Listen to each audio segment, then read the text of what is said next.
1 बजे की 21 ब्रेकिंग। 31 अगस्त से चल रहे गणेशोत्सव का आज समापन। 10 दिनों के बाद आज बप्पा की विदाई दी जा रही है। लोग अगले बरस जल्दी आना के जयकारों के साथ गणपति बप्पा को विदाई दे रहे हैं। बप्पा की विदाई को लेकर भक्तों का जनसैलाब उमड़ा। लोग फूलों की वर्षा कर रहे हैं। बप्पा की विदाई को लेकर मुंबई के चप्पे चप्पे पर सुरक्षा बढ़ा दी गई है। सीसीटीवी कैमरों की मदद से पूरे महानगर पर नजर रखी जा रही है। सुरक्षा के मद्देनजर बीएमसी के 10,000 कर्मचारी और अधिकारी तैनात हैं। विसर्जन के लिए कई रूट्स पर ट्रैफिक बदले गए हैं।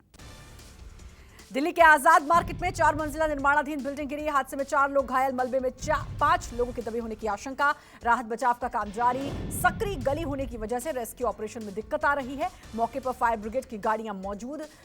स्थानीय लोगों की मदद से मलबे को हटाया जा रहा है। निर्माणाधीन इमारत गिरने के बाद आसपास की इमारतों को भी खाली कराया गया।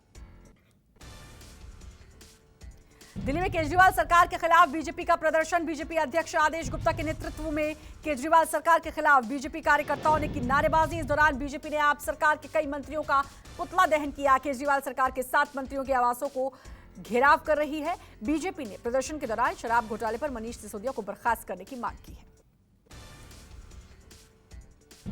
एनजीटी के फैसले को बदलते हुए सुप्रीम कोर्ट ने गोवा के कर्लीज रेस्टोरेंट को ध्वस्त करने पर रोक लगा दी है। मामले की अगली सुनवाई अगले सप्ताह की शुक्रवार को होगी। पर्यावरण नियमों का उल्लंघन के चलते एनजीटी ने इसको गिराने का आदेश दिया था। फैसला होने तक रेस्टोरेंट में व्यावसायिक गतिविधियों पर रोक जारी रहेगी। आपको बता दें, एनजीटी के आदेश पर बुलडोजर से क्लब को ढहाने की तैयारी ही की जा रही थी, लेकिन सुप्रीम कोर्ट की तरफ से स्टे लगा। आपको बता दें, ये वही रेस्टोरेंट है जहां पीए सुधीर सांगवान और उसके साथी सुखविंदर ने जबरन सोनाली को ड्रग्स दिया था, जिसके बाद उनकी मौत हो गई थी। यूपी में गैर मान्यता प्राप्त मदरसों के सर्वे को लेकर योगी सरकार पर बरसी मायावती ने ट्वीट कर कहा, मदरसों को लेकर बीजेपी में टेढ़ी नजर है। मदरसों के सर्वे के नाम पर कौम के चंदे से चलने वाले निजी मदरसों में सरकार हस्तक्षेप करने की कोशिश कर रही है, जो गलत है। सरकार को सर्वे की बजाय सरकारी अनुदान से चलने वाले मदरसों और स्कूलों की हालत सुधारने का काम करना चाहिए। कांग्रेस की भारत जोड़ो यात्रा का आज तीसरा दिन। तमिलनाडु और नागरकोइल से आगे बढ़ी राहुल की भारत जोड़ो यात्रा। इस दौरान राहुल ने जनता से संवाद किया और महिला कार्यकर्ताओं से मुलाकात की। आज दोपहर 1 बजे मीडिया कर्मियों से बात करेंगे।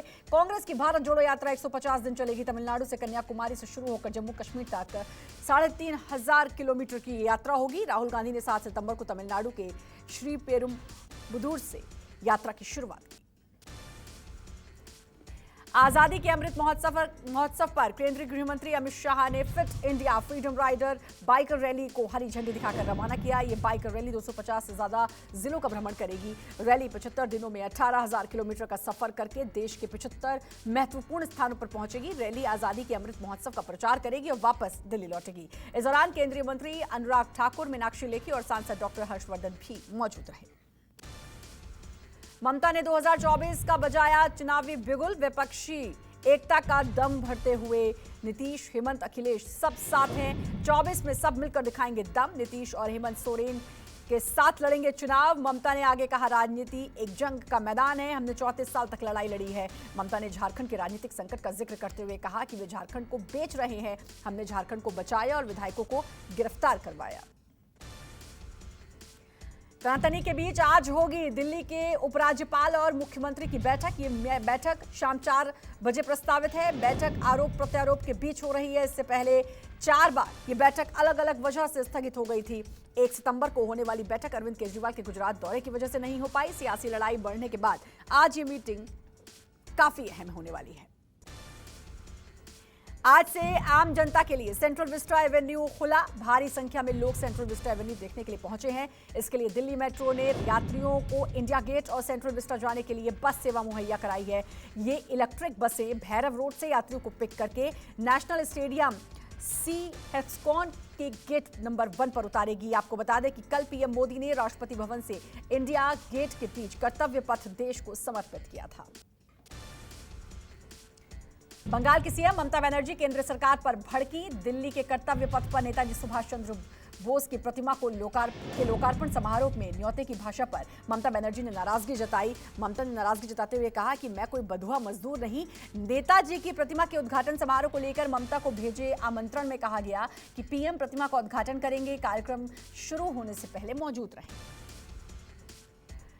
चुनाव से पहले गहलोत का बड़ा दांव। गहलोत ने शहरी क्षेत्रों के लिए इंदिरा गांधी नौकरी गारंटी योजना की शुरुआत की। इस योजना के तहत 18 से 60 आयु वर्ग के लोगों को रोजगार दिया जाएगा। बताया जा रहा है कि ये शहरी क्षेत्रों में रोजगार उपलब्ध करवाने की देश की सबसे बड़ी योजना है। इस दौरान गहलोत ने श्रमिकों से भी संवाद किया।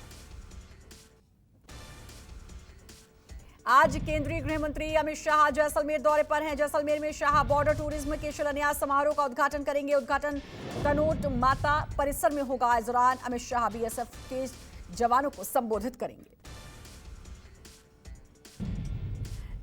दिल्ली एनसीआर में पेट्स का आतंक जारी। गाजियाबाद में पिटबुल का कहर देखने को मिला। एक 11 साल के बच्चे पर पिटबुल का हमला। घटना बीते 3 दिसंबर की बताई जा रही है, जिसका वीडियो अब सामने आया। बुरी तरह बच्चा जख्मी।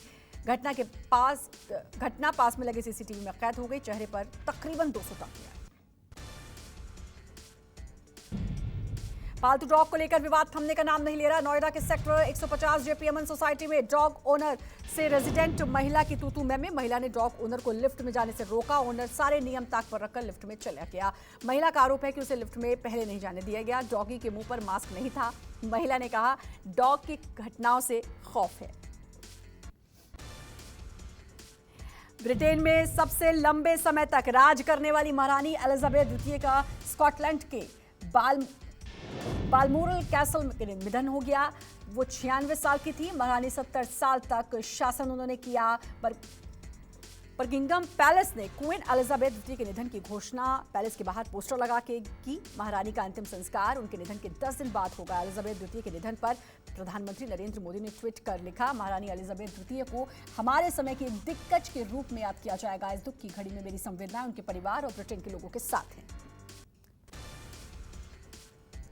Olympic champion javelin thrower Neeraj Chopra ने स्विट्जरलैंड के ज्यूरिख में डायमंड लीग फाइनल्स का खिताब जीतकर इतिहास रच दिया। वो डायमंड लीग ट्रॉफी जीतने वाले भारतीय एथलीट बन गए। इससे पहले उन्होंने 2017 और 18 में भी फाइनल्स के लिए क्वालिफाई किया था। इस दौरान 7वें और चौथे पर वो रहे। डायमंड लीग फाइनल्स में नीरज की शुरुआत खराब रही। उनका पहला शो फाउल रहा।